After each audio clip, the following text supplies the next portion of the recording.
Minsan hindi tao ang kalaban mo, ego mo mismo. Yung ego na nagsasabing ako lagi tama. Yung ego na ayaw mag-sorry kahit mali. Yung ego na nagtatago sa pagiging mayabang dahil takot aminin na insecure pala sa loob. Pero eto ang totoo. Kung hindi mo kayang harapin ang ego mo, ikaw mismo ang sisira sa sarili mong buhay. Hindi kung sino, hindi ex mo, hindi friends mo. Ikaw. Kasi ang ego, master manipulador yan. Papaniwalain kang mas magaling ka kahit hindi. Papaniwalain kang hindi mo kailangan magbago. Papaniwalain kang lahat kalaban mo, kahit minsan ikaw naman talaga ang problema. Pero kapag nagising ka, kapag nagdesisyon kang tama na, at hinarap mo yung mali sa sarili mo, doon nagsisimula yung tunay na power. Yung tahimik, hindi nagyayabang. Yung confident, hindi mayabang. Yung matatag, hindi defensibo.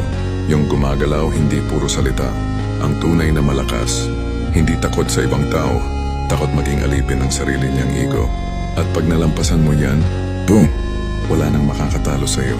Hindi dahil mataas ka, kundi dahil alam mo na kung paano bumaba para umangat ng mas mataas kaysa lahat.